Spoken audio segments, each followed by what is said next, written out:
بسم الله الرحمن الرحيم اللهم صل على محمد وعلى آل محمد كما صليت على إبراهيم وعلى آل إبراهيم إنك حميد مجيد وبارك على محمد وعلى آل محمد كما باركت على إبراهيم وعلى آل إبراهيم إنك حميد مجيد.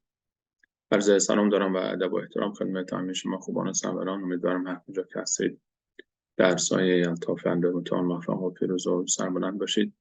الله رو شاکریم که یک بار دیگر این فرصت رو نصیب راه ما قرار داد و به همراه شما سروران در کلاس دیگر از کلاس‌های شرح معانی ایمان در حدیث جبریل علیه السلام با بیان ارکان ششگانه ایمان با شما همراه بشیم با بررسی رکن سوم، ایمان به کتاب‌های آسمانی. در جلسات گذشته به همراه شما سروران درباره کتاب‌های آسمانی قبل از قرآن کریم صحبت کردیم، درباره تعداد آنها، درباره آنچه که ما از آنها می‌دانیم و نام‌های آنها رو که می‌دانیم.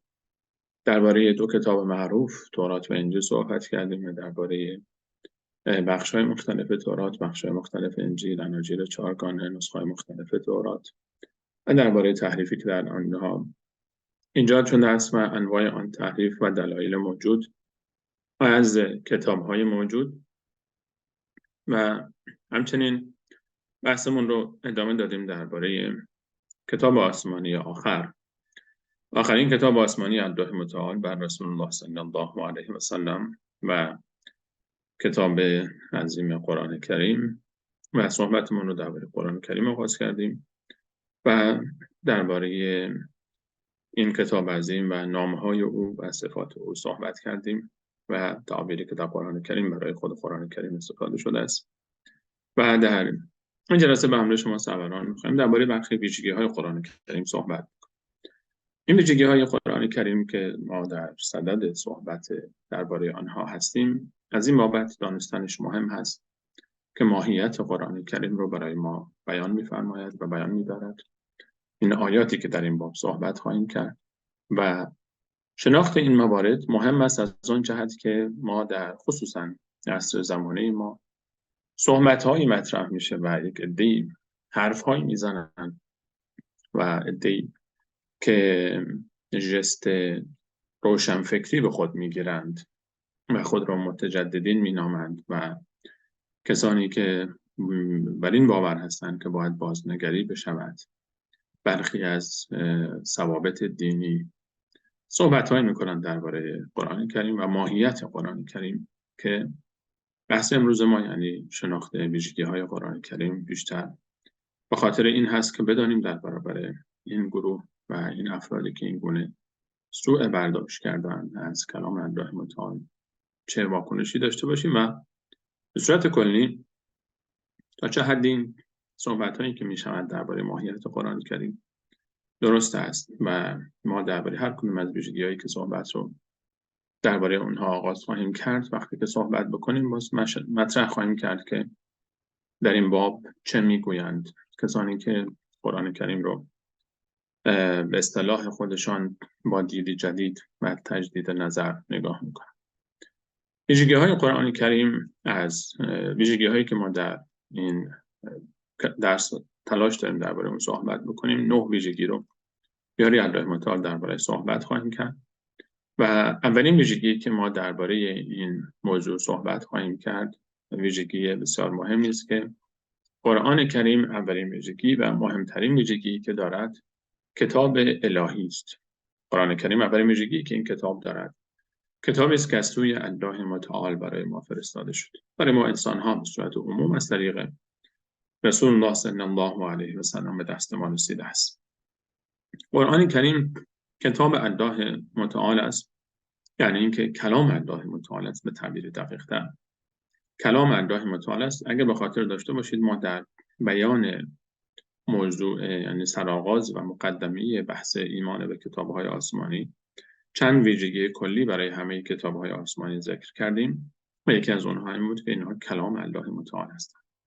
کلام الله متعال هستند و یعنی کلمات مفهوم و کلمات اصل کتاب‌ها، حتی تورات، اصل تورات، حتی تو اصل انجیل، هم کلام هم مفهوم کلام، هم لفظ و معنا، هر دو از طرف الله متعال آغاز شده و منتقل شده به ملک مربوطه و از طریق ملک پیامبر الهی که باید نازل می شده نازل شده است. و قرآن کریم کتابی است که متضمن کلمات در برگیرنده کلماتی است که از طرف الله متعال به طریق رسول به جبرئیل علیه السلام و رسول الله صلی الله علیه و سلم نازل شده است. ما در تعریف قرآن کریم هم در جلسه گذشته در این باره صحبت و اشاره داشتیم، وقتی که قرآن را از لحاظ لفظی و از لحاظ اصطلاحی تعریف اصطلاحی قرآن کریم رو صحبت کرد. و کتابی است که از طرف الله متعال نازل شده و در این باب خود قرآن کریم وقتی که صحبت می‌فرماید ما می‌بینیم که مثلا در سوره مبارکه هود می‌فرماید آیه اولش کتاب احکمت آیاته ثم فصلت من لدن حکیم خبیر، کتابی که آیاتش به دقت بیان شده است و بیان اونها و کتابی است که محکم هست، شک و تردیدی در اون راه ندارد. من لدن حکیم خبیر، از جانب الله حکمت با حکمت و الله آگاه نازل شده است. و در سوره نمل شبیه هم تعبیر رو داریم انک لتلقی القرآن من لدن حکیم علیم. آیه 6 در سوره نمل الله متعال میفرماید که ای پیامبر من تو قرآن رو دریافت میکنی از سوی ذاتی که حکیم و علیم است، یعنی الله متعال. در سوره اسراء الله متعال میفرماید و بالحق در آیه 105 و بالحق انزلناه و بالحق نزل، من الله با عظمت به حق حقیقت رو نازل کردم. و همچنین این حکایت که در آیات مختلف دیگر هم انا نحن نزلنا الذکر، من الله با عظمت نازل کرد. قرآن کریم از سوی الله متعال نازل شده است و این نزولی است که بالاخره از سمت الله متعال بوده است و نزول حالا خودش درجاتی داره، ما درباره این باز صحبت خواهیم کرد به تفصیل. نزول یک دفعه قرآن کریم، نزول یک دفعه کامل قرآن کریم و نزول تدریجی در طول 23 سال و بعد چگونگی جمع‌آوری کلام الله مجید که بحث بعدی ما خواهد. و الله با عظمت در قرآن کریم وقتی که برای ما صحبت می‌فرماید درباره این موضوع با دلایل مختلف و تعابیر مختلف صحبت از این می‌فرماید که این کتاب از سوی الله متعال است و از سوی الله متعال نازل شده است و به همین خاطر هست که دیگر وقتی که ما این موضوع رو مطرح می‌کنیم دیگه خود به خود به تعبیر این که این کتاب خواب‌های رسول الله صلی الله علیه و سلم بوده یا به خاطر اینکه هوش و فراست رسول الله علیه و سلم زیاد بوده است و این از اون طریق به ایشان القا شده و یعنی خود رسول الله علیه و سلم این رو با هوش و ذکاوت و فراست و درایت خود اینها رو از پیش خود آورده باشد، همین چیزی کلا نقد می شود و زیر سوال می رود. و چطور ممکن است که تفاصیل داستان‌های انبیای گذشته، مثلا شما درباره یوسف علیه السلام وقتی که ما نگاه می‌کنیم این همه تفاصیل داستان یوسف علیه السلام در سوره یوسف یا داستان موسی علیه السلام و به آب انداختنش و جریان رفتنش به پیش فرعون و اونجا در قصر فرعون و بزرگ شدنش و تفاصیل داستان موسی علیه السلام، تفاصیل داستان یوسف علیه السلام و چاه انداختنش و دیگران، تفاصیل داستان تولد عیسی علیه السلام و حکایت بانو مریم و ده‌ها داستان دیگر در قرآن کریم تفاصیل داستان ذکر شده است و چطور می شود که انسان با تخیل خودش و با ذهن خودش و با هوش و ذکاوت خودش حقایق تاریخی چند صد سال گذشته یا حتی چند هزار سال گذشته قبل از خود رو بیاید و به تفصیل ذکر بکنه، اون هم کسی که هیچ درسی نخوانده و خواندن و نوشتن بلد نبوده و جایی نرفته و پیش کسی تعلیم نیافته است بیاید و از پیش خود چنین تفاصیلی رو با دقت و با جزئیات برای ما ذکر بکنه. خب این نشان از این دارد که یعنی نمی شود که این کتاب زایده ذهن خود فرد باشد، نمی شود، یعنی امکان نداره. شما چطور میتونی متصور بشه که یک فردی خود رسول الله علیه السلام که در جامعه عرب اون زمان زندگی میکرده، 40 سال از عمر مبارکش گذشته، در این 40 سال همه میدانند که ایشون هیچ مطالعه قبلی به عنوان که کتاب بخواند، کتاب خواندن اصلا بلد نبوده، خواندن و نوشتن بلد نیست، حتی تا لحظه وفاتش هم خواندن و نوشتن بلد نبوده است. رسول الله علیه السلام تا لحظه وفات هم خواندن و نوشتن بلد نبودند و هیچ شعری حتی کسی از ایشون تا حالا نشنیده است. سفر علمی جایی نداشته است. نهایتش 2 تا 3 تا سفر تجاری داشته به این طرف و آن طرف و همه میدانند. و این فرد بیاید و چون این کتابی را با این تفاصیل و با این عظمت و با این اعجاز در بخش‌های مختلفی که دارد کاری که از ویژگی‌های قرآن همین موضوع است درباره صحبت خواهیم کرد.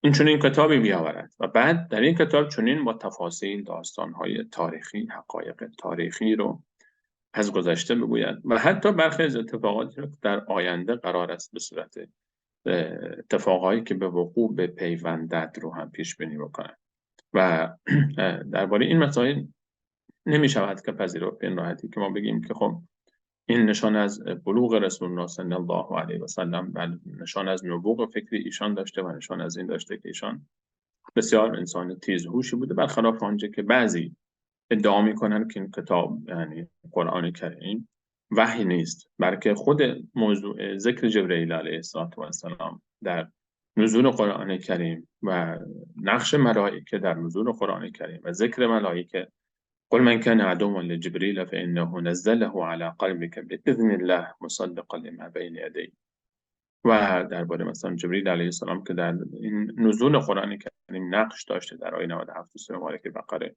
الله متعال ذکر می‌فرماید نقششون رو و آیات دیگری که در قرآن کریم در این باره صحبت می‌فرماید. همه اینها نشان از این دارد که قرآن کریم این قرآن از سمت الله متعال و کلامش از سوی الله متعال است و نازل شده است اینها بر رسول الله صلی الله علیه و سلم و این حکایت و درباره تفاصیل این موضوع همه اینها رو الله متعال برای ما فرستاده است و اولین ویژگی که ما باید با ایمان داشته باشیم که قرآن کریم به مانند کتاب‌های آسمانی دیگر از سوی الله متعال فرستاده شده. درباره کتاب‌های آسمانی باز هم این موضوع رو تاکید می‌کنم، اصل کتاب‌های آسمانی دیگر یعنی تورات و انجیل و زبور و صحف ابراهیم آنهایی که ما می‌دانیم، ولی آنچه که متأسفانه امروز از آن کتاب‌ها باقی مانده است از تورات و انجیل به صورت خصوص تحریف شده است و درباره متفصل صحبت کرد. از جمله ویژگی‌های دیگری که قرآن کریم دارد، دومین ویژگی که قرآن کریم دارد که او رو متمایز می‌کنه نسبت به کتاب‌های دیگر. خب کتاب‌های دیگر هم نسبت به در این صفت اول با قرآن کریم شریک بودند و اونها هم در اصل کلام الله متعال و نازل شده سوی الله متعال با لفظ و معنا بودند.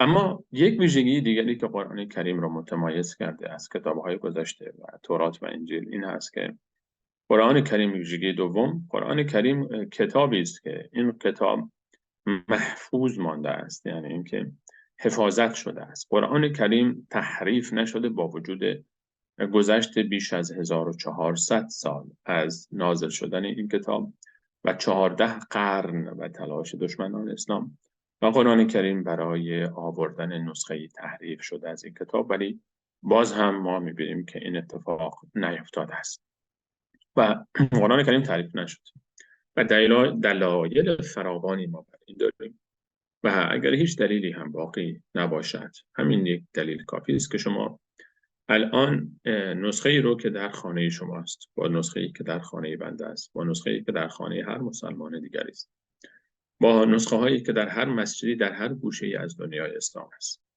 هر مسلمانی در هر گوشه‌ای در هر قاره‌ای از قاره‌های دنیا در هر کشوری در هر مسجدی در روی کره زمین قرآنی داشته باشد، نسخه قرآنی داشته باشد با هر خطی که نوشته شده باشه، یعنی منظور خطاط‌های مختلف نوشته‌اند و چاپ‌های مختلف داره، نه تنها آنچه فعلا موجود است، اگر نسخه‌های خطی دست نوشته 100 سال پیش، 200 سال پیش، 500 سال پیش و بلکه حتی 1300 سال پیش رو هم شما پیدا بکنی و کنار یکدیگر بگذارید، شما می‌بینید که دقیقاً هم یک چیز است.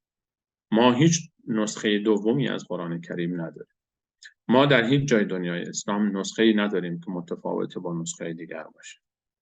ما مثل مسیحیان نیستیم که 4 تا انجیل رو داشته باشیم و هر 4 تا رو هم بگیم انجیل است و هر 4 تا رو هم در کتاب مقدس جا بدیم و این 4 تا با هم تفاوت هم داشته باشن. چون تفاوت دارن 4 تا هستن. اگر تفاوت نداشتن دیگه 4 تا نمی‌شدن، یکی می‌شدن. اون 4 تا وقتی که میگیم این معنا نیست که 4 نسخه از یک کتاب باشد. مثلا ما در هر مسجدی شما می‌دید صدها بلکه هزاران در مسجد النبی و مسجد الحرام شما هزاران نسخه از قرآن کریم رو می‌بینید، ولی همه‌شون یک چیز است، یعنی هیچ تفاوتی بین این نسخه با نسخه دیگر وجود نداره. اما در بحث انجیل وقتی صحبت از انجیل می شود، ما 4 طوره که خود کلیسا به اون معترف است قبلا صحبت کردیم، و پنجمی انجیل برنابا رو که اصلا به او اعتراف ندارد، پنجمین نسخه ای هم وجود دارد غیر از اناجیل متی و یوحنا و لوقا و مرقس، و انجیل برنابا هم هست که اون رو به رسمیت نشناخته کلیسا هنوز. و 5 نسخه است انجیل فعلا موجود است غیر از آنچه که حذف شده و از بین رفته است، که هر کدوم به یکدیگر متفاوت هستند و همین اگر هیچ دلیلی وجود نداشته باشد برای تحریف تورات انجیل، همین کافی است و تورات هم شبیه همین 3 نسخه مختلفی که از تورات وجود دارد با همین حکایتی وجود دارد. حتی تو نسخه تورات نزد مسیحیان و یهودیان متفاوت است. درباره قرآن کریم، الله متعال ویژگی که این کتاب دارد تولی حفظش رو به عهده گرفته، یعنی الله متولی حفظ او شده است. ما در قرآن کریم الله متعال در سوره مبارکه هجر آیه 9 می‌فرماید ان نحن نزلنا الذکر و انا له لحافظون. من الله با عظمت، انا در تحت لفظ می شود همانا ما، نحن ما در قرآن کریم الله متعال برای خود فعل جمع و ضمیر جمع رو استفاده می‌فرماید. ما در قرآن کریم شما فعل جمع و ضمیر جمع رو برای ذات الهی مشاهده می‌کنید و قبلا هم در این باره چندین بار صحبت کردیم که اینجا مراد بیان عظمت است، برای تعظیم استفاده می‌شود. و انا یعنی من الله با عظمت، نحن من الله با عظمت، ما. و در عربی متداول است، امروزه هم حتی برخی از پادشاهان وقتی که میخوان صحبت بکنن میگه که نحن ملک فلان امرنا بما هو ات، مثلا من پادشاه فلانی دستور دادم به فلان چیز، میگه نحن یک نفره میگه نحن ما. و در فارسی هم استفاده میکنیم، در فارسی هم متداول هست. ما مثلا برای احترام میگه ما گفتیم، ما به شما گفتیم ولی شما گوش نکردید. اینجا منظورش این که ما به شما گفتیم یعنی من به شما گفتم، و برای احترام استفاده میشه و تعظیم. و ان نحن نزلنا الذکر، من الله باز من نازل کردم قرآن رو، و ان له لحافظ و من الله عظمت از او محافظت خواهم کرد. در حالی که ما چون این تعبیری رو درباره کتاب‌های گذشته نداریم و درباره کتاب‌های گذشته رو الله متعال وظیفه حفاظت از کتاب‌های گذشته رو به خود علمای اون کتاب‌ها سپرده بود و برای این اساس اونها در وظیفه حفاظت از کتاب‌های آسمانی گذشته کوتاهی کردند و به همین خاطر این تحریف صورت گرفته و حکمت الهی برای این بوده است که بالاخره این اتفاق بیفته. تقدیر الهی این بوده است. و اما قرآن کریم رو چون کتاب آخر است و دیگر کتابی بعد از اون نمی آمده و پیامبر آخر رسول الله علیه السلام این کتاب را آورده و بعد از ایشان دیگر قرار بوده کتاب دیگری نیاید و رسالت دیگری نباشد، به این خاطر الله متعال شخصا وظیفه حفاظت رو به ما نسپرده و بلکه حکایت حفاظت از قرآن کریم رو خود به عهده گرفته است. و این حکایت معناش هم همین است دیگه، یعنی تا قیامت قرآن کریم تحریف نخواهد شد. و عجیب است حکایت تحریف قرآن کریم. و حالا چطور در این باب صحبت میکنیم که چه اسبابی سبب شده، یعنی الله متعال اونها رو مسخر کرده تا بالاخره حفاظت بود، یعنی خود الله متعال اسبابی رو بالاخره برای این حفاظت در امت قرار داده که این اسباب سبب شدن، مجموعه این اسباب که قرآن کریم تحریف نشود. الان 1400 سال گذشته و ما بعد از 1400 سال هنوز هیچ نسخه متفاوتی نداریم، در حالی که ما درباره انجیل، تحریف انجیل خیلی زود شروع شده. یعنی انجیل رو ما رسول الله علیه السلام رسالتشان حدوداً 600 سال بعد از عیسی علیه السلام بوده است. یعنی اگر تولد عیسی علیه السلام تاریخی که ذکر می شود، تاریخ میلادی رو تولد عیسی علیه السلام فرض بکنیم درست باشد، یعنی اگر این روایت مسیحیان از تاریخ میلاد مسیح علیه السلام، یعنی رسول الله علیه السلام رسالتشون در 610 میلادی آغاز شده، 610 میلادی. و خب اگر 30 سال هم عمر عیسی علیه السلام رو در هنگام رفتن و به آسمان فرض بکنیم می شود حدوداً یعنی 580 سال. 580 سال شما بگیرید 570 اصلا 550 سال. 550 سال حدوداً، یعنی دقیق ترش 580 سال بعد از عیسی علیه السلام، رسول الله علیه السلام با قرآن آمده است، یعنی قرآن نازل شد. یعنی در طول 5 قرن کلاً دیگه انجیل و رسالت عیسی علیه السلام به تحریف رفته بود. و این نه که بعد از 5 قرن، یعنی از همون قرن 2 شروع شد، یعنی 100 سال، حدوداً 100 سال یا در نهایتاً 200 سال بعد از عیسی علیه السلام تحریف اناجیل، اصلا خود نوشتن اناجیل مختلف از اون تاریخ شروع شده است. برخی که میگن مثلا خود شاگردان عیسی علیه السلام مثل یوحنا و متی رو شاگردان عیسی علیه السلام میدانند یا از حواریون، یعنی نهایتاً 100 سال بعد از عیسی علیه السلام تحریف آغاز شد. در حالی که ما همین الان، همونطور که خدمت شما عرض کردم، اثبات عدم تحریف قرآن نیاز به کار سخت نیست، یعنی خیلی کار ساده است. اینکه ما ثابت بکنیم قرآن تحریف نشده است کار بسیار بسیار آسانی است. نه یک کار آکادمی بسیار پیچیده است، نه یک بحث تحقیقی بسیار پیچیده است، نه نیاز به تخصص آنچنانی دارد، نه نیاز به گروه‌های مختلف دارد، نه نیاز به پژوهش‌های دانشگاهی دارد. نه، شما کافی است که هر کسی که میگه تحریف شده است یک دلیلی بیاره. تمام، یعنی یک نسخه رو بیاورد بگه آقا این نسخه فعلا مثلا در فلان کشور اسلامی زیر نظر فلان ارگان اسلامی چاپ شده. اگر کسی یک چاپخانه خودش پیدا بکنه و بره و یک نسخه رو دستکاری بکنه و خودش چاپ بکنه بیاره، این تحریف حساب نمیشه. تحریف این است که شما از مراجع اصلی دین، کسانی که متبنی امور دینی هستند، اونها بپذیرند که این نسخه برای این نسخه اصلی است. بعد گروه دیگری چیز دیگری بگن. ما وقتی درباره انجیل صحبت میکنیم، کتاب مقدس مسیحیان که مورد اعتماد کلیساهای مختلف هست، خود مراکز اصلی دین مسیح در روی زمین فعلا، وقتی به شما کتابی به نام کتاب مقدس میدهد به هر زبانی، در قسمت عهد جدیدش شما وقتی که باز میکنید 4 تا تورات مختلف رو با 4 نام مختلف پیدا میکنید، 4 تا انجیل مختلف با 4 نام مختلف پیدا میکنید. خب این هم خودش دلیل بر این است. ولی شما هیچ وقت نمیشه که مثلا در مسجد الحرام شما برید قرآنی رو بردارید با مسجد نبوی فرق بکنه. شما در الازهر مصر قرآنی رو بردارید که نسخهش با دیوبند در هند باید متفاوت باشه، یا نسخه رو شما مثلا در دانشگاه اسلامی مدینه بردارید که این نسخه در مالزی، دانشگاه اسلامی مالزی نسخه دیگری از او داشته باشه. مرکز اسلامی لندن چیزی داشته باشه که مرکز اسلامی مثلا شما در بنگلادش چیز دیگری داشته باشه. مرکز اسلامی در آمریکا نسخه‌ای داشته باشه که مرکز اسلامی در استرالیا ملبورن مثلا با متفاوت باشه. هیچ فرقی نمی‌کنه. همه یک نسخه است. من عرض کردم حتی نسخه‌های چاپی دست نوشته خطی 200 سال پیش و 500 سال پیش و 800 سال پیش و 1000 سال و 1300 سال پیش رو هم که شما کنار هم می‌گذارید می‌بینید که همه اونها یک چیز هست. اختلاف قرائات ما داریم، خود یک مقوله کاملا جداست، هیچ ربطی به تعریف ندارد. اون بحث تفسیری است، اون بحث تحریف نیست. و یک مقوله نسخ هم ما داریم که اون حالا بحث دیگری است. ما مقوله نسخ هم داریم که خود قرآن کریم با اشاره میکنه که آیاتی در ابتدا می آمده و بعد در هنگام رسول الله علیه السلام اون آیات رو خود الله متعال با رسول الله علیه السلام، دستور الله متعال رسول الله علیه السلام نسخ میکرده حکمش رو، یا کلا آیه رو و لفظش رو و معناش رو، حکمش و قرائت لفظش، و یا اینکه فقط حکمش میمانده لفظش میرفته، یا برعکس که لفظش میمانده و حکمش میرفته.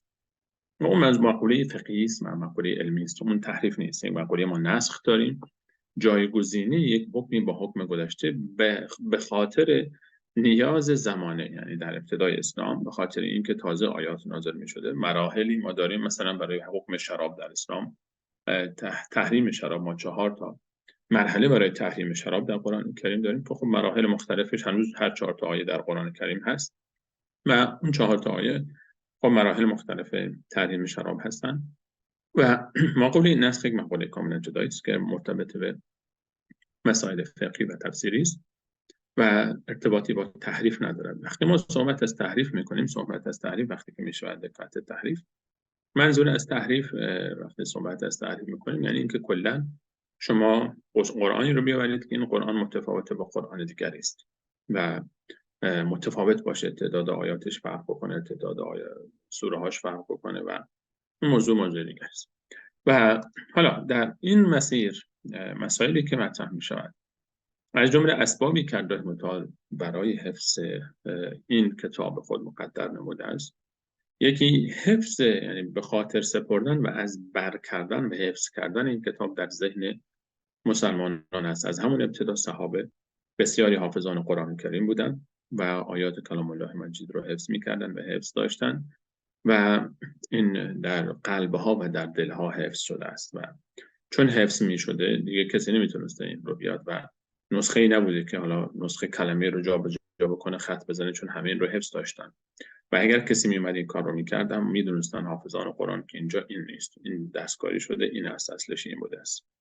و دوم اینکه خود قرآن کریم رو رحمة الله آسان گردانده و لقد یسرنا القرآن للذکر. رحمة الله می‌فرمایند در سوره قمر آیه 17 که رحمة الله قرآن رو برای یادگیری آسان نموده است. و همچنین غیر از اینکه در ابتدا صحابه حفظ کردن و خود قرآن کریم هم حفظش آسان بوده، به دست صحابه و شاگردان صحابه در طول امت همینطور این حفظ ادامه پیدا کرده و حفظ نسلی تربیت می شدن که قرآن حفظ می کردن و هنوز هم ادامه دارد و حتی قیامت این حکایت ادامه خواهد داشت. یعنی از زبان به زبان قرآن کریم و خصوصا بحث علم تجوید هنوز هم این متداول هست. شما وقتی که میخواید قرآن رو با تجوید بخوانید پیش یک استادی، قانون اساتید این است که شما میخواید از او سند بگیرید، باید که قرآن کریم رو از حفظ بخوانید برای او و او گوش میکنه دقیقاً و این یک چیزی است که بالاخره نسل به نسل و با تاکید و با دقت داره منتقل میشه. خود رسول الله علیه السلام حتی مراجعه میکرد، یعنی سنت رسول الله علیه السلام و جبرئیل علیه السلام هر سال میآمد آنچه که تا اون لحظه از آیات قرآن نازل شده بود رو به همراه رسول الله علیه السلام مراجعه میکردن. یعنی رسول الله میخواندن و جبرئیل علیه السلام گوش میکرد، اگر احیانا جای جا به جای بود، اشتباهی شده بود، اصلاح میشد و رسول الله علیه السلام میخواند، جبرئیل گوش میکرد. و در سال آخر حیات رسول الله علیه السلام 2 بار این کار اتفاق افتاده است. علاوه بر این که بعد از شروع بحث کتابت مصاحف، غیر از بحث حفظ و در قلب نازنین خود رسول علیه السلام و یارانشان و یاران و شاگردانشان و تا به امروز و تا قیامت این چرخه ادامه داشته، حفظ سینه به سینه و انتقال زبان به زبان. ما یک حکایت خود مصحف و نوشته شدن قرآن کریم و جمع‌آوری قرآن کریم که در تفاسیرش جلسه بعد صحبت خواهیم کرد، چگونگی جمع‌آوری و نوشتن قرآن کریم و مصاحف، این حکایت هم چنان دقتی در او شده است و تا به امروز چنان دقتی در این موضوع انجام می شود که هیچ جایی برای این حکایت نمیگذارد که تحریفی صورت بگیرد. یعنی اون مراکزی که بالاخره این موضوع رو اهمیت میدهن و چاپ میکنن، من نمیگم که نمیشه، جاهایی بالاخره یک عده‌ای حالا خواسته یا ناخواسته عمدن چاپخانه‌هایی دچار اشتباه میشن، خطاطی مینویسه، احیانا کلمه رو جابجا مینویسه، اشتباه مینویسه، اینها این تحریف گفته نمیشود، این اشتباهات فردی در چاپ است و انقدر در این موضوع اهمیت داده میشود. مثلا شما یک نمونهش رو خدمتتون ذکر بکنم، بزرگترین چاپخانه قرآن کریم در جهان فعلا در مدینه منوره است و قرآنی که مصاحف مدینه منوره چاپ میشه در اونجا و این قرآنی که اونجا چاپ میشه خب خطاط معروف عثمان طاها خداوند حفظش میکنه، ایشون همونجا هنوز مشغول نوشتن است، بیش از 20 نسخه ایشون نوشته است با دست خود و نسخه هایی که نوشته می شود با وجود تجربه خود شیخ در طول بیشتر از ربع قرن، تجربه نوشتاری و خطاطی و بالاخره نامی آشنا در کل جهان اسلام، عثمان طاها نامی است که کمتر کسی است که ایشون رو نشناسه در جهان اسلام، کسی که قرآن خواندن بلد باشه و با قرآن ارتباط داشته باشه.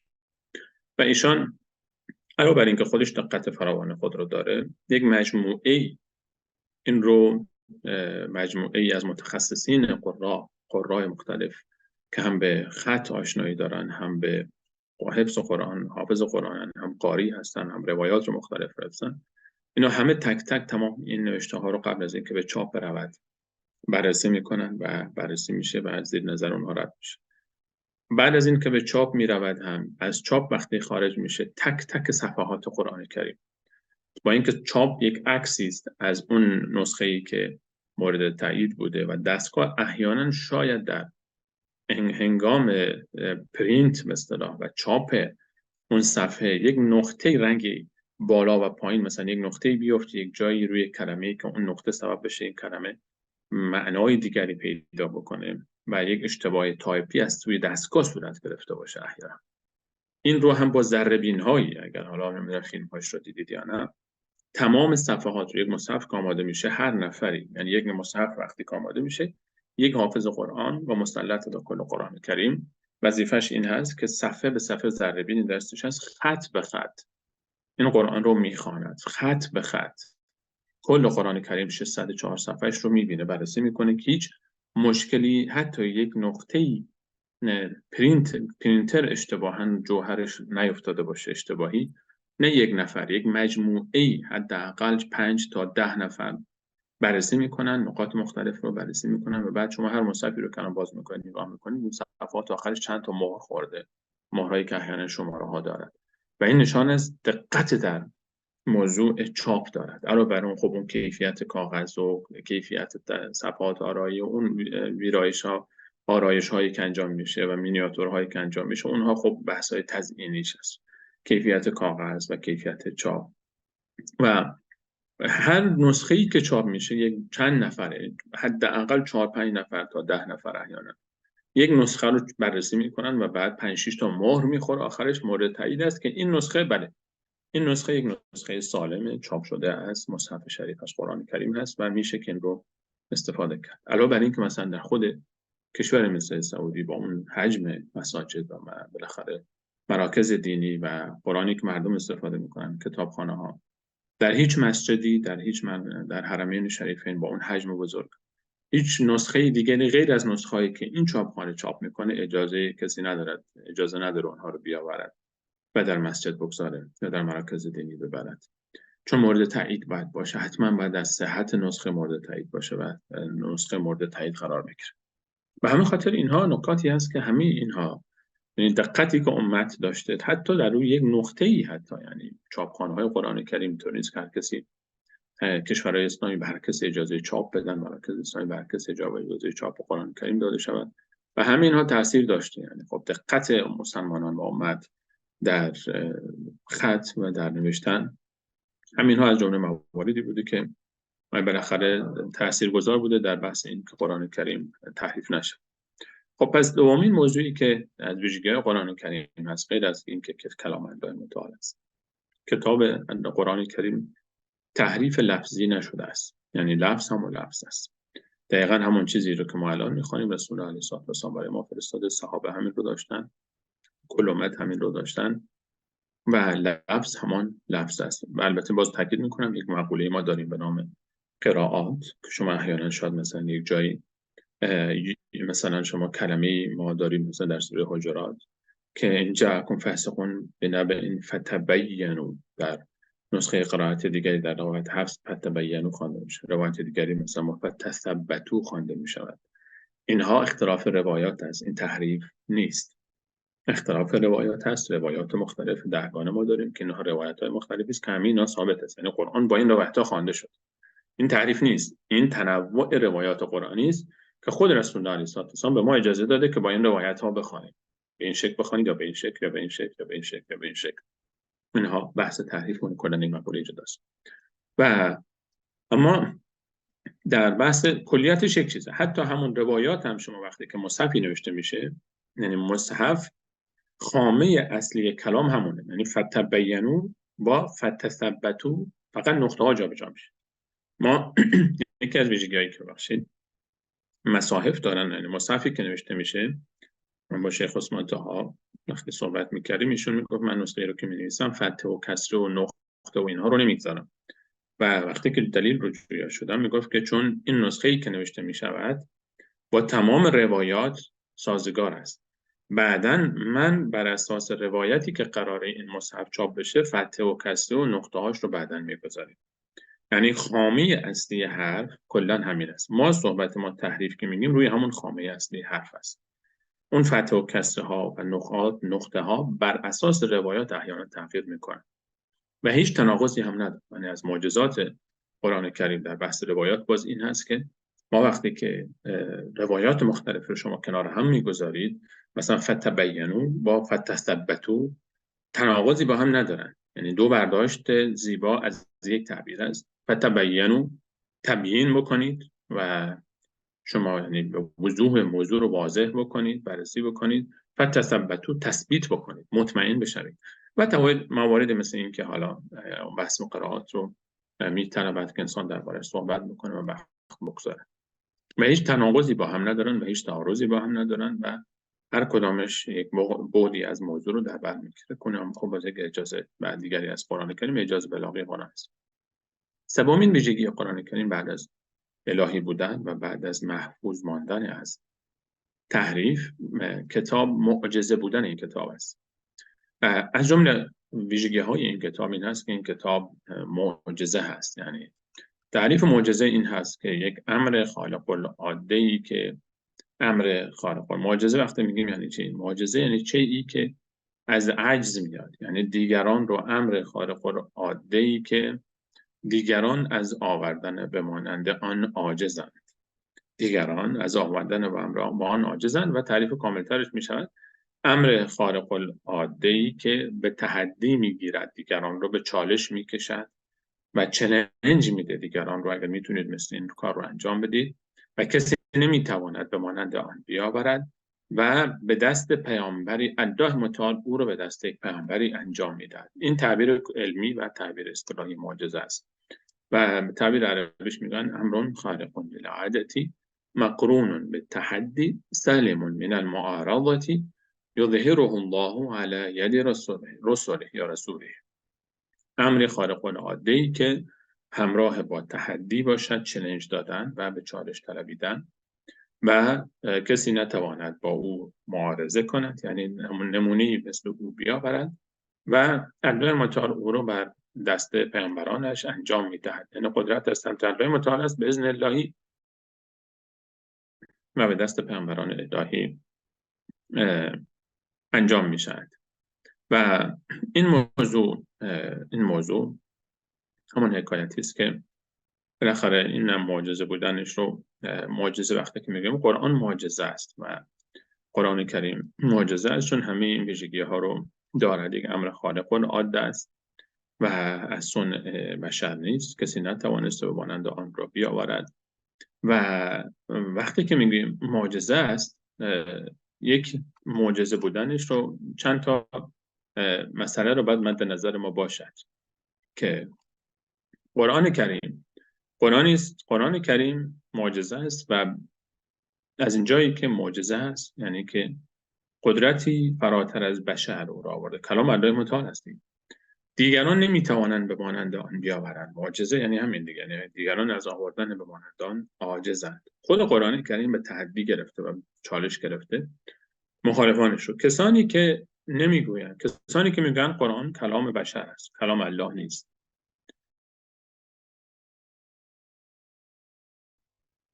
کسی که میگوید قرآن کلام بشر است، این انسان خب الان باید چی کار بکنه؟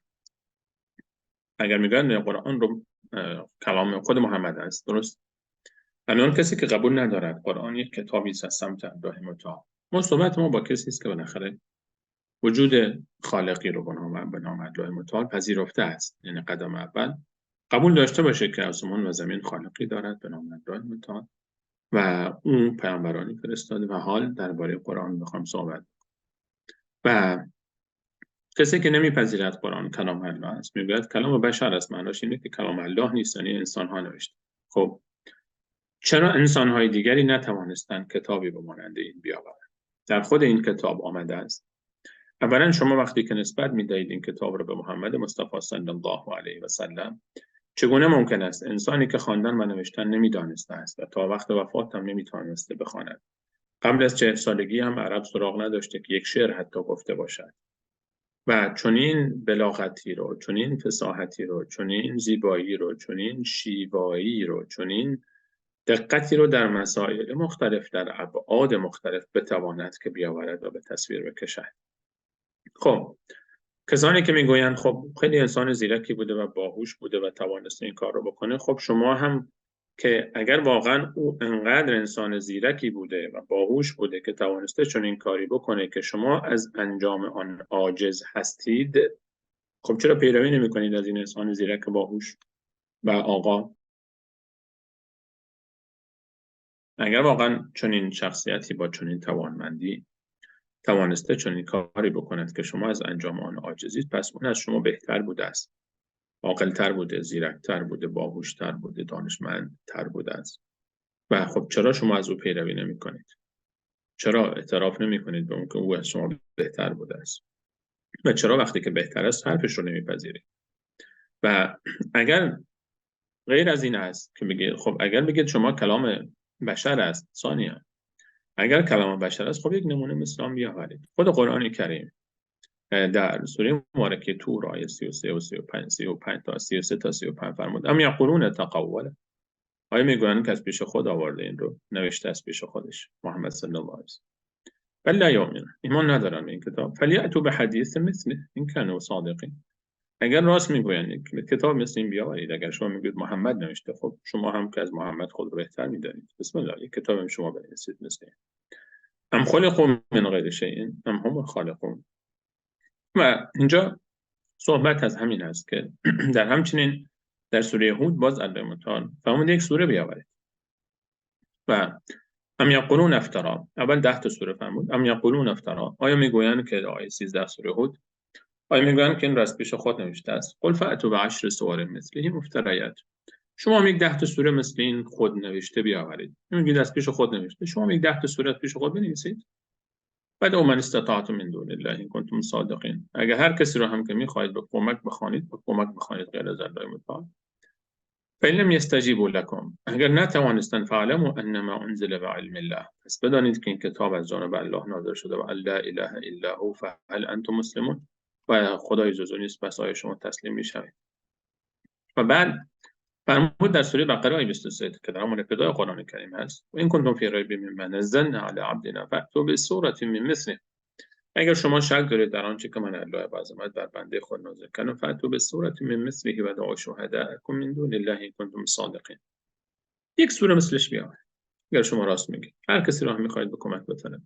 فإن لم تفعلوا، اگر نتوانستید، ولن تفعلوا، و هرگز نخواهید توانست، فاتقوا النار التي وقودها الناس والحجارة اعدت للكافرین، بترسید از آتشی که آتش افروزه آن انسان‌ها و سنگ‌ها خواهند بود و برای کافران آماده شده است.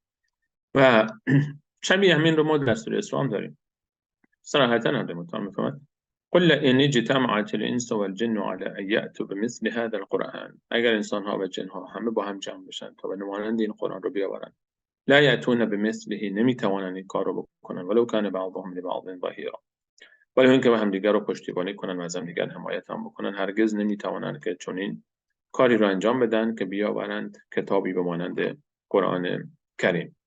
و قرآن کریم معجزه است و به تهدید تربیده و به چالش گرفته، و معجزاتی که در صدر اسلام برای پیامبران الهی می آمدند، معجزات بر اساس علمی که در آن زمانه به اوج رسیده بوده، بر اساس مخاطبین و انسانها و به فراخور زمانه می آمده است. مثلا در زمان عیسی علیه السلام، در زمان موسی علیه السلام، موسی علیه السلام در زمان ایشان سحر و جادو به اوج رسیده بود. به همین خاطر کاری که معجزه‌ای که ایشان آورد تشابه ظاهری با سحر و جادو داشت، اما جادو نبود. و عصایی که به مار تبدیل میشد، دستی که زیر بغل میرفت و میآمد و تبدیل به ید بیضا میشد. وقتی در برابر ماهرترین جادوگران زمانه این کار را انجام داد، قالوا آمنا برب العالمین و القی السحرة ساجدین قالوا آمنا برب العالمین، و اونها به سجده افتادن و گفتن ایمان آوردیم به رب العالمین، رب موسی و هارون و خدای موسی و هارون. آنها دانستند که این فراتر از سحر است. آنها که در رأس سحر در عالم بودند دانستند کاری که موسی انجام داده سحر است. هیچ ساحری نمیتواند چنین کاری را انجام دهد. در زمان عیسی علیه السلام پزشکی، مثلا طب، تا حدی در اون زمانه خودشون سرآمد بودن. پزشکان در بین علوم زمانه خودشان به سر رشد کرده بود. عیسی علیه السلام را الله 2 معجزه داد و 3 معجزه اگر بگوییم 3 معجزه بسیار عجیب داد که پزشکان ماهر آن زمانه و بلکه امروز در زمان ما هم در درمان آن عاجزند. کور مادرزاد رو درمان کرد و کوری که مادرزاد بود درمان میکرد، دست میکشید چشمش خوب میشد و مرده رو زنده میکرد. و همچنین پیسی رو درمان میکرد، بیماری پیسی رو. و چهارمی هم اگر ذکر بکنیم که گل خوش شده رو تبدیل میکرد به کبوتری.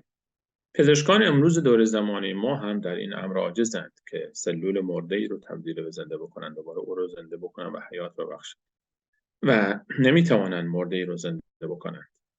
نمیتوانند کور مادرزادی رو شفا بدهند. نمیتوانند. هنوز بعد از حدود 2000 سال از عیسی علیه السلام گذشته، بشر عاجز است از انجام آنچه عیسی علیه السلام انجام میداد.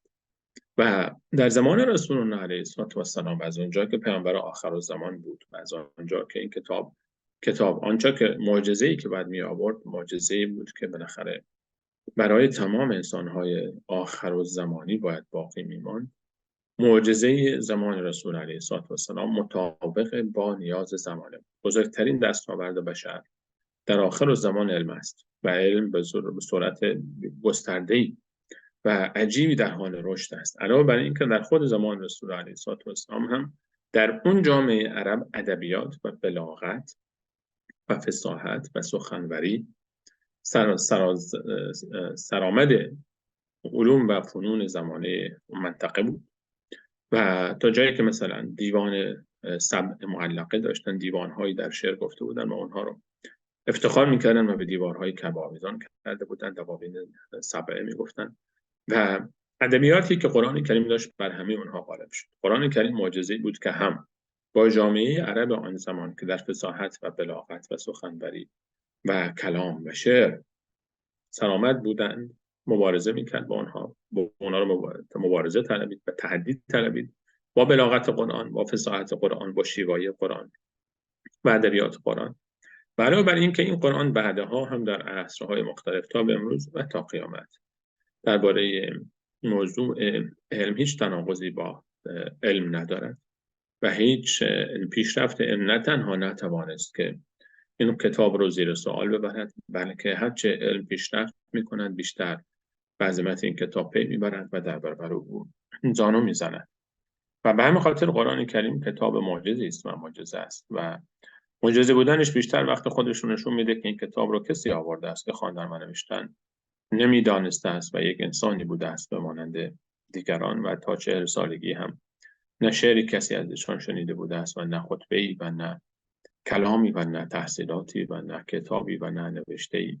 و همه خاطر هست که وقتی که یک شخصی که هیچ سابقه‌ای در بحث علوم نداشت، در بحث ادبیات و شعر و سخنوری نداشت، یک دفعه آمد و چیزی با خود آورد که همه رو انگشته به دهان کرد.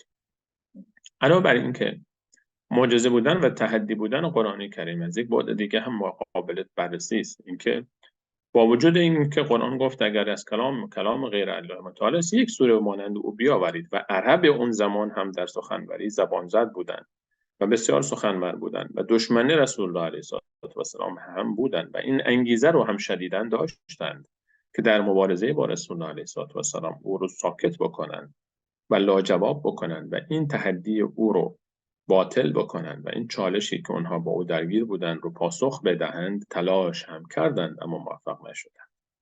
ببینید یک تحدی، یک وقتی از شما یک چالشی میدی و بالاخره مخاطب شما زیاد اهمیتی نمیده به این حرف شما، ولی اینها نه، اینها بسیار تلاش کردند که این چالش رو پاسخ بدن. اما در طول 1400 سال گذشته قرآن این کلام اگر درش تفکر بکنیم مقداری در این آیات تحدی و چالش طلبیدن قرآن کریم، بحث بسیار مهمی است و بحث بسیار بزرگی است. موضوع بسیار موضوع عظیمی است. موضوع ساده نیست اونقدر. ما اگر فکر بکنیم که قرآن 1400 سال پیش در همون آیه 23 بقره، یعنی شما قرآن رو که باز میکنید در صفحه 4 قرآن این تحدی رو شما میبینید.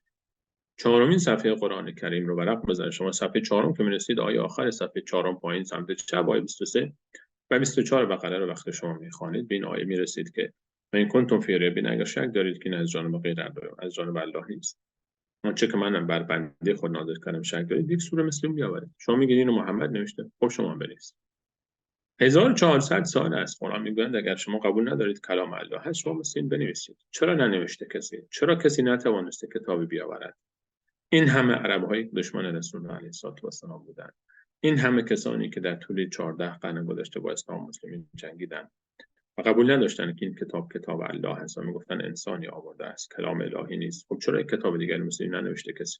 چرا انسان دیگری پیدا نشد به زعم شما که میگویید محمد این رو نوشته بود؟ چرا کسی بهتر از محمد پیدا نشد تا به مانند آن بنویسد؟ چرا نتوانستید بنویسید؟ چرا نتوانستید این کتاب رو زیر سوال ببرید؟ چرا؟ خودش چالش بزرگی است و چالش بزرگی است و تحدی بزرگی است و این هم که اونها این تحدی بالاخره برای اونها هم مهم بود و بسیار تلاش کردن و از راه‌های مختلف رفتن و نتیجه این شد که این نتیجه نتوانستن. خب حالی که در مقابل این کتاب عاجز ماندن و کسی نتوانسته به مانند آن رو بیاورد، یا باید ایمان بیاورند که محمد صلی الله علیه و سلم رسول الله است و این قرآن حقی است از جانب الله متعال و کلام الله متعال است و این همون مقتضی عقل سالم و فطرت سلیم است که همین است، یا اینکه اگر این رو نپذیرند، خب شما از یک طرف میگی کلام محمد نیست، کلام محمد است، خب نتونسته مثل او بیاورید.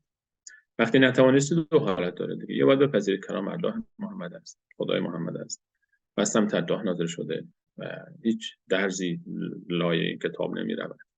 لا یأتیه الباطل من بین یدیه ولا من خلفه. الله متعال فرمود که هیچ کسی نمیتواند نقطه ضعفی از این کتاب پیدا بکند. افلا یتدبرون القرآن. این آیه دقت کنید، خیلی آیه عجیبی است. در آیه 82 سوره النساء الله متعال میفرماید آیه در قرآن نمی اندیشند ولو کان من عند غیر الله. اگر از جانب غیر الله متعال می بود این کتاب، از جانب انسانی می بود، از جانب جنی می بود، از جانب الله متعال نمی بود، یعنی حتی ملکی می آورد این رو از پیش خودش. ولو کان من عند غیر الله لوجدوا فیه اختلافا کثیرا. در او تناقضات و اختلافات بسیار زیادی رو می یافتند. و در حالی که اگر شما بیاید نگاه بکنید هیچ تناقضی و هیچ اختلافی و هیچ مشکلی در قرآن نمی‌یابید. یک عده به زعم باطل خودشون فکر میکنن که تناقضاتی پیدا کردن، خب اون رو باید بیاد بشینه و بفهمه. اولا در بحث تمام کسانی که ادعا میکنن که ما نمیدونم دوگانگی و تناقض پیدا کردیم در قرآن و اینجاش ما اونجاش تناقض داره، اینا با الفبای قرآنی آشنا نیستن. اینا نه اصلا ادبیات عرب بلدن، نه زبان قرآن رو بلدن، نه از بلاغت قرآنی سر در میارن، نه از صرف و نحو سر در میارن. اگه یک چیزی رو کسی نوشته اینها هم همون رو آوردن و نشخوار میکنن و گمان میکنن که دیگر مثل همه باطل خودشون میتوانن. صحبت باز تاکید میکنم، ببینید موضوع خیلی بحث مهمی است. 1400 سال است میلیون ها نفر تلاش کردن، میلیون ها نفر تلاش کردن، از خیلی از کسانی که از مالکان، از پادشاهان، از رئیس جمهورها، از وزیر وزرا، از بسیاری از کسانی که خودشون رو بالاخره دانشمند میدانستن، از بسیاری از کسانی که خودشون رو اهل تحقیق و پژوهش میدانستن، میلیون ها سرمایه خرج شده. به خاطر چی؟ به خاطر اینکه اینها بیان و قرآن رو زیر سوال ببرن و بتوانن قرآن مردم رو نسبت به قرآن بدبین بکنن و در قرآن کریم شک و تردید ایجاد بکنن، ولی موفق نشدن، نتوانستند. یعنی هزاران میلیون ها نفر تلاش کردن ولی نتوانستند. افلا یتدبرون القرآن. آیا در قرآن نمی اندیشند اگر از جانب غیر الله متعال بود در او تضادها و اختلافات بسیاری رو میافتند، اما نیافتند. و این خودش نشان از این دارد، یعنی انسان اگر منصف باشه باید بپذیره، اگر نباشه دیگه معاند است. الذین آتیناهم الکتاب یعرفونه کما یعرفون ابناءهم و ان فریقا منهم لیکتمون الحق و هم یعلمون. در آیه 146 سوره مبارکه بقره الله متعال کسانی که الله متعال به آنها کتاب داده بود، اهل کتاب، یقین دارند که محمد صلی الله علیه و سلم پیامبر آخر الزمان است، همونطور که مطمئنن فلانی پسر من است. و اما چرا این کار رو اعتراف نمی‌کنن؟ حق رو کتمان می‌کنن چون منافع آنها به خطر می‌افتد و نمی‌پذیرند. و قرآن کریم، وجوه اعجاز قرآن کریم در چیست؟ چهارمین موضوع، اعجاز قرآن کریم در، یعنی معجزه بودن قرآن کریم در چیست؟ چرا نمیتونن مثلش بیارن؟ چون در ابعاد مختلف معجزه است. قرآن کریم رو اگر بخوایم خلاصه بکنیم، کتاب‌های مختلفی نوشته شده درباره اعجاز قرآن کریم در فنون مختلف. اعجاز لغوی قرآن کریم، لغت، ادبیات، ادب از لحاظ ادب، کلماتی که استفاده شده، تفاوت کلمات، تعداد کلماتی که استفاده شده در یک موضوعی، خود تعداد کلمات با خود موضوع مرتبط است، اعجاز ادبی به اصطلاح میگویند. مثلا شما یک کلمه چند بار استفاده شده، کلمه دیگری چند بار استفاده شده، ارتباط اینها با هم دیگر، اعجاز ادبی، اعجاز بلاغی، اعجاز بیانی، اعجاز نظمی، اعجاز لفظی، اعجاز دلالی، اینا همه بحث‌های لغتی است به اصطلاح، بحث صرف و نحوی، بحث‌های لغت و ادبیات عرب.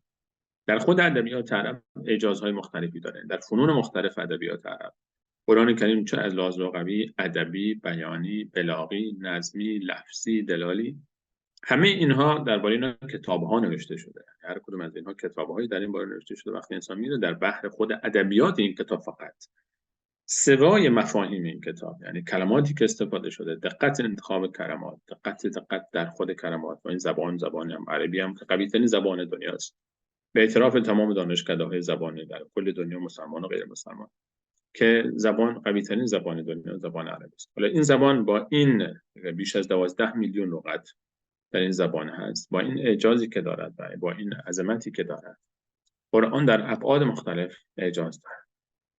در بحث‌های اعتقادی قرآن اعجاز اعتقادی دارد، بحث‌هایی دارد انسان در حیرت میماند. بحث‌های عبادیش خودش یک بحثی است، اعجازی است. عبادت‌هایی رو که مطرح کرده و حکمت‌هایی که در برای این عبادت‌ها وجود دارد. اعجاز اخلاقی، دستورات اخلاقی قرآن کریم و شگفتی‌هایی که در اخلاق قرآن وجود دارد، با آنچه که انسان در حیرت میماند از ابعاد مختلف اخلاقی در قرآن کریم.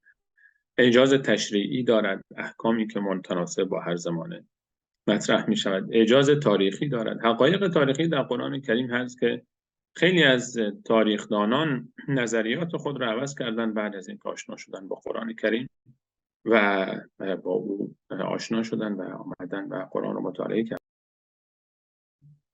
تاریخدانانی که مسلمان نبودن درباره تاریخ مصر، درباره تاریخ مناطق دیگر آمدن و بعد دیدن که آنچه قرآن اشاره میکنه اشاره داره به فلان موضوع تاریخی و برداشت‌های خود را اصلاح کردن. اعجاز تربیتی قرآن کریم در بحث تربیت ابعاد مختلف تربیتی، اعجاز نفسی و روانی قرآن کریم، روانشناختی، اعجاز اقتصادی در بحث مدیریت اقتصادی، بحث اقتصاد اسلامی و آنچه که در این باب دنیا است برای خودش. ما دانشکده‌هایی داریم مثلا اسم دانشکده اقتصاد اسلامی. اعجاز اداری، چگونگی اداری، نظم اداری و اعجاز پیش‌بینی‌های قرآن کریم و اعجاز علمی قرآن کریم که خودش باز یک بخش مختلفی داره، اعجاز علمی و اعجاز در بخش‌های طبی، در بخش‌های ریاضی، در بخش‌های نجوم، در بخش‌های فیزیک و هر کدوم از اینها باز خودش را قابل بررسی است. و خود همین اعجاز تحدی هم که معجزه تحدی بودنش هم خودش یک اعجاز است، یعنی عاجز شدن مردم از این که به مانند او رو بیاورن، خودش باز یک اعجاز است. یعنی هر کدوم از اینها باز هر کدوم از این سرفهرستایی رو که من گفتم درباره هر کدوم از اینها کتاب‌ها نوشته شده است و هر کدوم از اینها برای خودش چند صد صفحه و چندین جلد کتاب دارد که می‌شود درباره هر کدوم از اینها هفته‌ها صحبت کرد. و درباره قرآن کریم هزاران هزار جلد کتاب نوشته شده است. یعنی هیچ کتابی در روی کره زمین انقدر مورد اهتمام قرار نگرفته که قرآن کریم مورد اهتمام قرار گرفته. هیچ کتابی در روی زمین انقدر چاپ و نشر و پخش نمیشه که قرآن کریم چاپ و نشر و پخش میشه. هیچ کتابی انقدر ترجمه و تفسیر نشده که قرآن ترجمه و تفسیر بشه. هیچ کتابی انقدر خوانده نمیشود که قرآن کریم خوانده میشود. هیچ کتابی انقدر حفظ نمیشود که قرآن کریم انقدر حفظ شده است. هیچ کتابی انقدر نوشته نمیشود با دست و فنون هنر در او استفاده نشده که قرآن کریم استفاده شده. هیچ کتابی انقدر قاریان عجیب و غریب و صداهای مختلفی در او به کار نرفته و وقت گذاشتن سالهای سال عمرشون رو صرف کردن فقط به خاطر خواندن این کتاب که قرآن کریم برای او اهمیت. اینها همه نشان از یک عظمت دارد. یعنی یک نفر اشتباه بکنه، دو نفر دروغ اگر دروغی باشه، اشتباهی باشه، فریبی باشه، یک نفر، دو نفر، هزار نفر، 1 میلیون نفر، 2 میلیون نفر، 100 میلیون نفر، نه که 2 میلیارد نفر فعلا روی زمین. 2 میلیارد فعلا همین الان هستن. چند میلیارد قبل از این در این 1400 سال بودن و رفتن. در این میان ما دانشمندان عجیبی داریم، در میان پدران علوم مختلف رو ما داریم، بانیان علوم مختلف، نجوم، علوم ریاضیات، علوم فیزیک، علوم کیمیا و شیمی و علوم طب و پزشکی. همه اینها کسانی بودند که به قرآن ارادت داشتند حقایق تاریخی غیر قابل انکار است. شما برید نگاه بکنید، پدران علوم مختلف همه مریدان قرآن بودن، همه اینا پای رحل قرآن زانو می‌زدن. این نسل قرآن تربیت کرده است. مجاهدان بزرگ در طول 1400 سال گذشته به استثنای 100 سال آخر 1300 سال قدرت اول جهان مسلمانان بودن لحاظ نظامی و اقتصادی و سیاسی. شما از بنی امیه شروع بکنید تا بنی عباس تا بیایید به میرسیم. بعضی اختلافات در هر بازه زمانی کوتاه پستی بلندی‌های داشته و در مجموعش از بنی امیه تا بنی عباس تا بنی عثمانی‌ها 1300 سال مسلمان‌ها خادم همین شاگردان این مکتب قرآن حکومت کردن بر کل جهان. قدرت اول اقتصادی بودن، قدرت اول سیاسی بودن، قدرت اول نظامی بودن. هر چقدر از قرآن فاصله گرفتن این قدرت از اونها کم شد. نحن قوم اعزنا الله مثله. سیدنا عمر فرمود که ما قومی هستیم که الله متعال ما رو با قرآن عزت داده، هر چقدر از اون فاصله بگیریم دوباره ذلت به سراغ ما خواهد آمد. الله متعال شما رو برگرداند به اوج شرف و عزت. قرآن از جمله صفات دیگر قرآن کریم این است که قرآن کتاب آسانی است و واضح و آشکار است. مبین است و میسر است. مبین است و میسر است و فهمش آسان است. بسیار ساده میشه فهمیدش، به شرطی که خب کسی بلد باشه ادبیات قرآنی رو. یعنی تو نیست که بعضی وقتا خب ما میگن آقا ما قرآن رو میخونیم نمیفهمیم.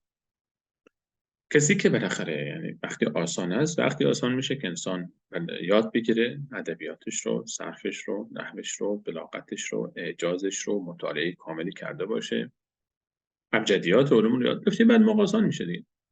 وقتی که انسان خب ما که زبانی رو بلد نیستیم، برای ما یک زبانی که ما که فارسی مثلا عربی بلد نباشیم بعد بریم بگیم خب ما نمیفهمیم، طبیعی است که نمیفهمیم چون اصلا زبان کتاب رو بلد نیست. برای کسی که عربی بلد است، برای کسی که بالاخره میداند آسان است. یعنی ما خود ما هم وقتی که کسی برای ما شرح میده آیات قرآن رو میگیم چقدر آسان موضوع، چقدر فهمش زیبا میشه، چقدر آسان میشه. برای خود ما شاید بعضی وقتا خب ما مطالعاتمون کم است، ولی کتابی است که آسان است، همه میفهمن. از اعجاز باز قرآن کریم این است که ویژگی‌های قرآن کریم، شما قرآن کریم رو وقتی میخوانید هر کسی به اندازه فهمش و درکش و تأثیراتش و جایگاهش از قرآن برداشت میکنه. یک کسی که چوپان هم از قرآن برداشت میکنه، دانشمند هم از قرآن برداشت میکنه، رئیس جمهور هم از قرآن برداشت میکنه، یک استاد دانشگاه برداشت میکنه، یک دانشجو هم برداشت میکنه، یک بازاری هم برداشت میکنه، یک هر کسی، یعنی هر کسی در هر سنی، صنفی، جنسی که باشه از قرآن کریم وقتی شما براش میخوانی و زبان ساده بیان میکنی، هر کسی برداشتی رو مطابق فهمش و درکش و مطابق جایگاه خودش دارد.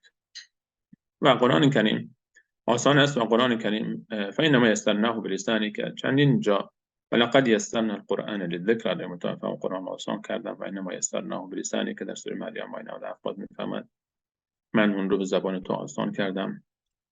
و همچنین درباره قرآن کریم ما رو دعوت میکنه به تعقل، دعوت میکنه به تفکر، دعوت میکنه به اندیشیدن. و جاهای مختلف قرآن بحث عقل استفاده شده، علم استفاده شده و همچنین واضح و آشکار بودن قرآن کریم در آیات مختلف که حالا دلایل فراوان هستند که در بحث مثلا سوره مائده میفهمند قد جاءکم من الله نور و کتاب مبین است و یعلم تا نوری آمده به شما، کتاب بسیار واضح و آشکاری آمده است و نمونه های این رو ما در آیات مختلف دیگر هم داریم. از دیگر ویژگی‌های قرآن کریم این است که قرآن کریم کتاب هدایت است و قرآن کریم کتابی است که آمده ما را هدایت بکنه. قرآن کریم کتاب فیزیک نیست، کتاب شیمی نیست، کتاب ریاضیات و نجوم نیست، کتاب پزشکی و طب نیست. کتاب هدایت بشر است. آمده که انسان رو به اون مسیری که باید زندگی بکنه، آمده به انسان بودن رو بیاموزاند. به انسان یاد بده که تو برای چی آمده روی این زمین؟ چرا آمدی؟ کجا خواهی رفت؟ این سوال‌های اساسی رو با پاسخ بده. از کجا آمدی؟ چرا آمدی؟ به کجا خواهی رفت؟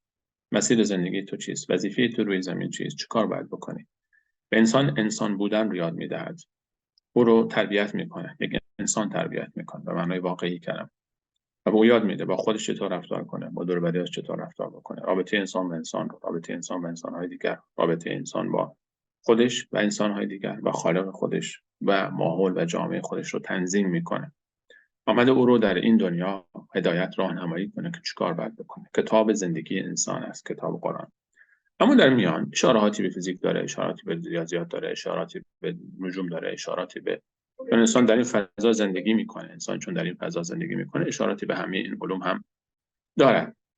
قرآن کتاب هدایت انسان است و الله متعال هم در آیات مختلف به این موضوع اشاره کرده است. کتاب انزلناه الیک، کتابی است که نازل کردیم به سوی تو لتخرج الناس من الظلمات الی النور، تا مردم را از تاریکی های پریشانی های جهل و خرافات و شرک و کفر و تنهایی ها به نور ایمان و دعوت به توحید ببرید. باذن ربهم الی صراط العزیز الحمید، باذن الله متعال به سوی صراط عزیز و حمید. در سوره ابراهیم آیه 1 این را الله متعال میفرماید ان هذا القرآن یهدی للتی هی اقوم. این از عجیب ترین آیات در شرح هدایت قرآن کریم آیه 9 سوره الاسراء. ان هذا القرآن یهدی للتی هی اقوم، قرآن دلالت میکنه به بهترین راهها و یبشر المؤمنین الذین یعملون الصالحات ان لهم اجرا کبیرا، بشارت میده مؤمنانی که عمل صالح انجام میدن رو به اجر پاداش بزرگ.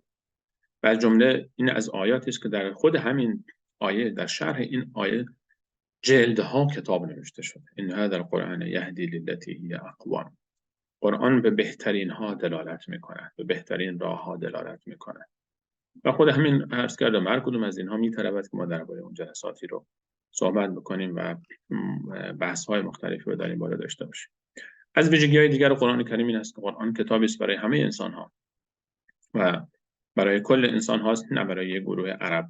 این تصوری که بعضی میکنن قرآن کتاب عرب هاست، نه، قرآن به زبان عربی هست ولی برای کل انسان هاست. بالاخره یک کتابی که از الله متعال میآید باید یک زبانی داشته باشه. در این زبان این معنی نیست که فقط مردم مال همون زبان است، بلکه برای کل قرآن برای همه است. و در سوره فرقان که همون سوره قرآن است می‌فرماید تبارک الذی نزل الفرقان، مبارک است اون ذاتی که قرآن رو نازل کرده علی عبده لیکون للعالمین نذیرا، تا برای تمام جهانیان پندی باشد. و خود رسول الله علیه السلام را می‌فرماید و ما ارسلناک الا رحمتا للعالمین، و من تو رو رحمتی برای همه جهانیان فرستادم. و اینها نمونه‌هایی است از آیات قرآن کریم که نشان از این دارد که قرآن کریم آمده است تا برای تمام جهانیان باشد. قرآن کتابی است که برای همه است. این تصور و این تبلیغاتی رو که بعضیا میکنن قرآن کتاب عرب هاست، قرآن کتاب عرب ها نیست. خب اگر به زبان دیگری می آمد، حالا چرا عربی میاد؟ خب چون که زیباترین، کاملترین و بهترین زبان عربی است و زبان یک حقیقتی است، یعنی این یک حقیقت علمی ثابت شده است. یعنی شما برید پیش کسانی که اصلا اعتقادی به اسلام ندارن و دشمن اسلام مسلمین هم هستن، ولی دانشکده زبان میگه قوی ترین زبان جهان چیز، میگن عربی. در مقام اول در جهان وجود دارد، در مقام اول است در جهان، قوی ترین زبان موجود در دنیا است. و به همین خاطر این زبان الله متعال انتخاب کرده برای کلام. و الله متعال اگر خب فارسی می بود، عربا باید میگفتن که خب این فقط مال فارس است. اگر انگلیسی می بود ما میگفتیم برای ما نیست، برای انگلیسی است. قرآن کتابی است که برای همه است، برای تمام جهانیان است و زبانش عربی است، چون قوی ترین زبان است و بهترین زبان و کامل ترین زبان و شیواترین زبان و بلیغ ترین زبان. یک از معجزات، یک از صفات قرآن کریم باز همین است که الله متعال قرآن رو با این استفاده با این نازل فرمود. و قرآن کریم برای همه انسان هاست و برای همه حرف دارد، برای همه دسته های مختلف جامعه، برای همه گروه های مختلف جامعه، برای همه قوم ها، برای همه طوایف برنامه دارد، برای همه حرف دارد، برای گفتن دارد، برای مردش، برای زنش، برای پیرش، برای جوانش، برای نوجوانش، برای عجبش، برای عربش، برای سرخ و سیاه، برای همه حرف دارد. برای هر گروهی، هر فرقه‌ای، برای هر طایفه‌ای، برای هر سلیقه‌ای حرف دارد. حتی برای هر سلیقه‌ای حرف دارد. کسانی که دنبال وسایل اخلاقی هستند حرف دارد، دنبال کسانی که دنبال جمال طبیعت و تفکر در آن هستند حرف دارد، دنبال کسانی که به دنبال بحث‌های ایمانی و تربیتی هستند حرف دارد، دنبال کسانی که دنبال مسائل تاریخی و مسائل حیات بشر هستند حرف دارد، دنبال کسانی که به دنبال بحث‌های عقلی و دلایل عقلی هستند حرف دارد، کسانی که به دنبال مسائل نقلی هستند حرف دارد. یعنی همه موارد. ولقد ضربنا للناس في هذا القرآن من كل مثل لعلهم يتذكرون. در این کتاب برای همه مردم در قرآن مثال‌های مختلفی، نمونه‌های مختلفی، دلایل مختلفی، استدلال‌های مختلفی آمده است تا باشد تذکر بپذیرند. در سوره زمر 27.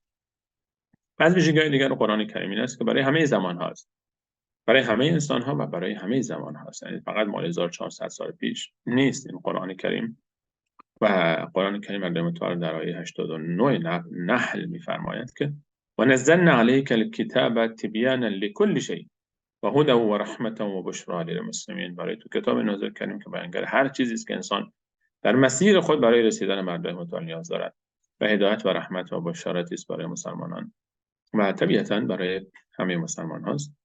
و از ویژگی‌های دیگر قرآن کریم همین هست که گفتیم که به زبان عربی نازل شده است و نجعلناه قرآنا عربیا لعلکم تعقلون. در سوره زخرف آیه 3 میفهمند ما قرآن را عربی قرار دادیم و این نزلناه قرآنا عربیا لعلکم تعقلون در سوره زخرف آیه 2 هم شبیه همین رو ما داریم. و آخرین و نهمین ویژگی قرآن کریم رو که در این جلسه صحبت خواهیم کرد این هست که قرآن کریم را علیه متعال میفرماید که در سوره مائده آیه 48 و انزلنا الیک الکتاب بالحق مصدقا لما بین یدیه، تصدیق کننده آن چیزی است که در کتاب‌های قبلی آمده، تورات و انجیل، اصول تورات و اصول انجیل، اصل تورات و اصل انجیل، و مهیمنا علی.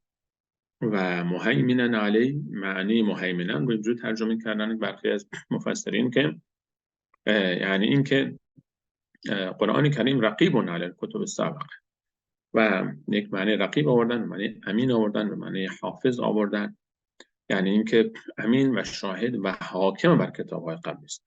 تایید میکنه اصول اونها رو، اصول اعتقادی، اصول اخلاقی، اصول عبادی رو، و شاهد است بر اونها. برای همین چیزایی در تورات بوده، در انجیل بوده و حاکم بر اونها، یعنی اینکه آنچه که در کتاب‌های قبلی تحریف شده رو ذکر کرده برای ما، نمونه‌های تحریف رو، چه در اصول چه در فروع. اونچه که در اصول تحریف شده بوده رو برای ما ذکر کرده و آنچه که در فروع نیاز به تغییر بوده است رو برای ما تغییر داد. ما گفتیم ما یکی از صفاتی رو قبلا درباره کتاب‌های آسمانی ذکر کردیم، اگر به خاطر داشته باشید به صورت کلی گفتیم کتاب‌های آسمانی در اصول اعتقادی، در اصول عبادی، در اصول اخلاقی یکی بودن، در فروع با هم متفاوت بودن. قرآن کریم بنابراین اینکه تورات و انجیل رو تایید می‌کنیم به عنوان اینکه اصل کتاب‌ها از الله متعال بودن، آنچه را که در این کتاب‌ها تحریف شده هست را برای ما ذکر کرده، اصول اعتقادی و عبادی و اخلاقی رو و مواردی رو برای ما بیان کرده از این تحریف، و آنچه که از فروع عبادی و فروع تشریعی، مسائلی که برای اونها بوده و برای ما نیست رو هم برای ما ذکر کرده که این حکم قبلا بوده الان نیست، این حکم اونطور بوده اینطور نیست، و مواردی رو برای ما ذکر کرده که به همین خاطر بعد از نزول قرآن کریم دیگر کتاب‌های قبلی، آنچه که در کتاب‌های قبلی است، قرآن برای ما اگر نیازی بوده که ذکر بکنه ذکر کرده، و بعد از نزول قرآن کریم ما دیگر نیازی به کتاب‌های آسمانی گذشته نداریم، چون هر آنچه که ما نیاز داشتیم را علیه متعال در قرآن کریم برای ما بیان نموده و رسول الله علیه السلام در سنت خود برای ما تشریح نموده است. مختصری بود از ویژگی‌های قرآن کریم، ویژگی‌هایی که مهم است ما مد نظرمون باشه و اینها رو بدانیم که این ویژگی‌ها هر کدوم بالاخره پاسخی از شبهاتی است که برخی مطرح میکنن، مثل قرآنی که کلام الله نیست، مثل این که فقط مال عرب است، مال 14 قرن پیش است، مال یک گروه خاص است، مال یک فرقه خاص است، تاریخش تمام شده و مواردی مثل این که تمام کسانی که این حرفا رو میزنن و والله اگر کسی بیاید و قرآن رو منصفانه یک بار از ابتدا تا انتها بخواند و بفهمد و والله اگر دیگر این شبهه براش باقی مانده، به شرط اینکه بدون پیش قضاوت، پیش داوری، یعنی با پیش داوری قبلی نیاید و بدون حکم قبلی، بدون موضع گرفتن، یک انسان خالی از ذهن، یک کتابی هست، حالا این کتاب میخواد حرفایی بزنه، شما گوش کن چی میگه، خالی از ذهن باشه که این انسان قرآن است، مسلمان است، مالکی است، هیچ تصور نسبت به کتاب نداشته باشه، انسان بیاد و فقط گوش بکنه و کسی باشه که درست فهمیده باشه و درست بفهمه، کسی که خودش قرآن رو فهمیده باشه، درست فهمیده باشه، او بخواند، برای این بخواند و او رو بفهماند و والله اگر دیگه برای شبهه باقی بماند. خلاصه بحثی که گفتیم خب ویژگی‌های قرآن کریم، یکی الهی بودن این کتاب است از طرف الله متعال، دوم محفوظ بودن و از تحریف، سوم معجزه بودنش، چهارم مبین و میسر بودنش، آسان بودن و راحت بودنش، پنجم کتاب هدایت است، ششم کتاب برای همه انسان هست، هفتم کتابی برای همه زمان هست، هشتم به زبان عربی نازل شده و نهم کتابی است که تصدیق کننده کتاب قبل از خود و مهیمنا علیهم هست، یعنی اینکه بر آنها دیگر حاکم آنهاست و شاهد بر آنها و امین بر آنها است. مختصری از آنچه که ویژگی‌های قرآن کریم لازم بود خدمت شما هست. همینقدر کفایت می‌کنیم. اگر سوالی هست در آنچه که مطرح شد در خدمت شما هستم. مسئله هفت، اون قرآن بر هفت حرف چیست و مراد آن چیست؟ ما روایتی داریم که قرآن بر 7 حرف نازل شده. خلاصه بحث این است که در زمانی که رسول الله علیه السلام قرآن نازل شد، به لغت قریش نازل شد و خب قریشیان اطراف قریش طایف‌های دیگری هم بودن که زبان اونها، لهجه‌های اونها در قرآن، لهجه‌های اونها در تکلم و در صحبت کردن با قریش فرق می‌کرد. به همین خاطر بر رسول الله علیه السلام اجازه داده شد که اونها هم 7 لهجه مختلف به غیر از قریش 6 لهجه دیگر هم قرآن رو با لهجه‌های خودشون بخوانند. قرآن رو با لهجه خودشان بخوانند و بعد اتفاق نظر شد بر لهجه قریش. بعد از اینکه صحابه جمع کردن اون رو بر لهجه قریش عرضه کردن. اینکه 7 حرف منظور همون 7 لهجه قریش است. این با روایات فرق میکنه، غیر از روایات است، لهجه هاست. این قول یعنی اقوال مختلفی درباره 7 حرف گفتن مفسرین. این ساده ترینش و بهترینش، راجح ترینش هم است. یاد گرفتن در قرائت قرآن کریم آیه ثواب بیشتری دارد. ببینید موضوع بحث تخصص در قرائات یک بحث تخصصی است. بیشتر هم کاربرد قرائات و روایات و قرائات اش در علم تفسیر است. بیشتر توصیه میشه به کسانی که در علم تفسیر میخوان تخصص پیدا بکنن این روایات رو یاد بگیرن. مگر نه اگر شما مثلا فقط قرائت رو تنها یاد بگیریم، خودش یک علمی است، بحثی نیست، یعنی ارزش داره بالاخره در قرآن خدمت میکنیم. ولی وقتی شما از اون لذت میبری و استفاده میکنی که به مفاهیم قرآنی مسلط باشی، خصوصا شما از قرآن حفظ باشی، با مفاهیم، با معنی، و بعد از ادبیات عرب آشنا باشی و بعد روایات رو بخونی، بعد یک در بزرگی، یک بابی عظیمی از تفسیر برای انسان باز میشه. معانی مختلفی در یک آیه، شما یک برداشتی از آیه کردی که روایات دیگر رو که میخونی، برداشت‌های دیگری از این آیه برای شما ایجاد میشه و زیبایی لطافت روایات رو، قرائات رو و تفاوت روایات رو در علم تفسیر میشه لذت برد و بیشتر هم در تفاسیر این مطرح میشه. یعنی بیشتر هم در تفاسیر وقتی شما مثلا تفسیر یک آیه رو میخوانید، اگر روایت‌های دیگری باشه بعد میگن در فلان روایت اینطور اومده و معنی اینطور میشه و انسان لذت میبره اونجا بیشتر. خود گوش کردنش هم خب یک بحثی است، ولی خب در جاهایی که مثلا یک روایتی معروف است پیش ما و شما، عادتا حفظ معروف است در امت اسلام بیشتر مشهور شده، شما مثلا یک عمر طرف روایت حفظ کنید، بیاید ورش بخونید یا قانون بخونید یا قنبله از ابن کثیر بخونید یا هر روایت دیگه، جای نماز خصوصا شاید اصلا خود کسی که پشت شما شک بکنه به قرآن، به این چه روایت این چی بود، چرا اشتباه خواندید. مناسب نیست که جایی که مردم آشنا نیستن با علم قرائت و روایت این موضوعات خوانده شود، به قرائت شود. یک بحث تخصصی است کاملا در مجال خودش و خصوصا عرض کردن در علم تفسیر.